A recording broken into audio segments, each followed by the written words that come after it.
I've never been someone who enjoys drama. At 58, I prefer peace, tea at sunset, and weekends spent gardening.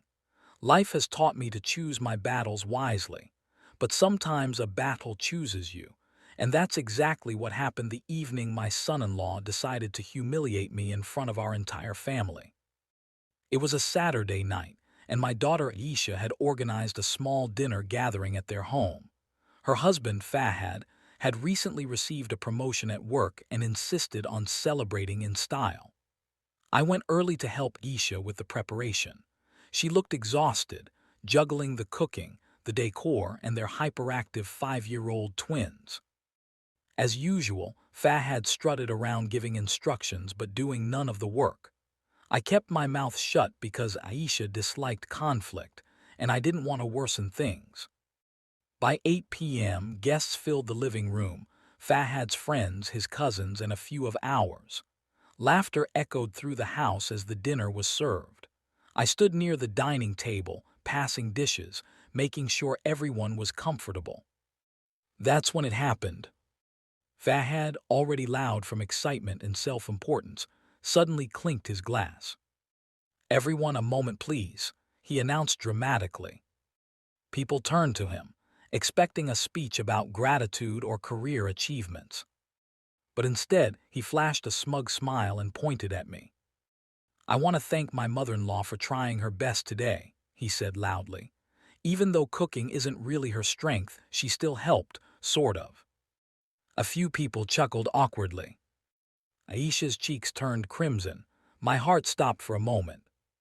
He wasn't done. "You know," he continued, "sometimes older people want to help but they just slow things down. But it's okay, we still appreciate the effort." Laughter erupted this time. Not kind laughter, not harmless teasing, but the type that stings. And the sting was sharp. I felt humiliation crawl up my spine. I looked at Aisha, who looked like she wanted to sink into the floor. For a few seconds I stayed silent. I could have ignored it. I could have laughed it off. But something inside me refused. I had spent my whole life teaching my daughters to respect themselves and never allow anyone to belittle them.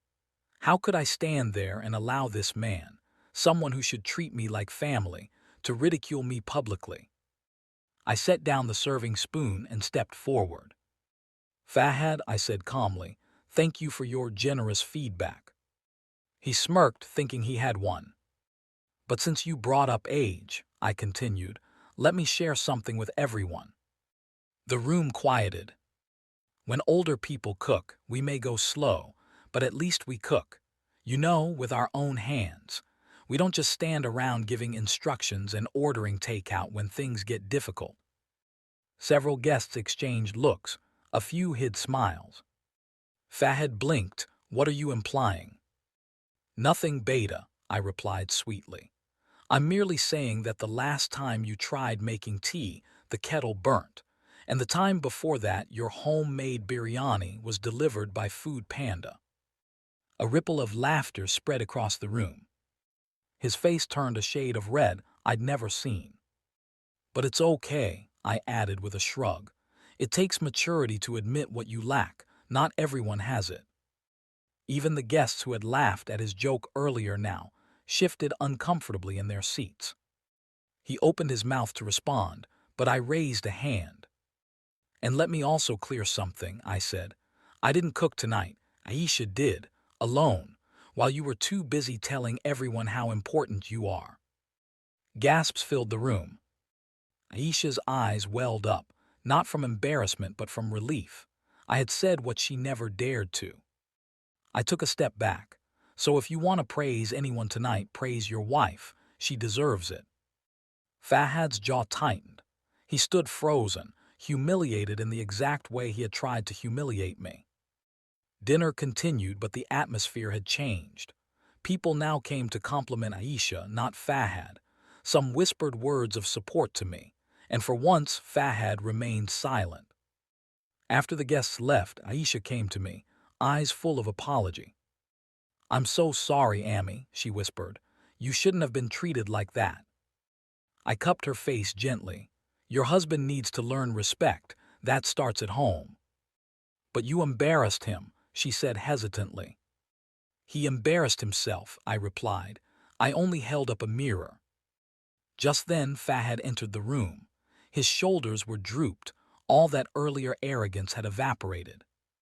Ami, can we talk? He said quietly. Aisha looked surprised. I gave her a small nod and followed him to the balcony. For the first time since their marriage, he spoke to me without ego. I'm sorry, he said. I shouldn't have said those things. I don't know why I behave like that sometimes. Because you think respect is something you're owed, I replied. But respect is something you earn. He looked down at his hands. I guess I thought making fun of you would make me look funny. Humor doesn't come from hurting others, I said gently. When you mock someone, especially family, you only expose your own insecurities. He swallowed hard. I'll apologize to Aisha too. I need to do better. That's all I expect, I said. We went back inside, and he hugged Aisha tightly. And for the first time in a long while, I saw sincerity in his eyes. 3 weeks have passed since that dinner. Fahad now helps in the kitchen. He spends more time with the twins. He compliments Aisha's efforts, and surprisingly, he has become more polite with me. Sometimes confrontation isn't about anger, it's about awakening. Sometimes a person needs to be shaken before they see clearly. He embarrassed me that night, yes, but he wasn't ready for how I fired back. And in the end, it wasn't a fight, it was a lesson. When he needed far more than he realized.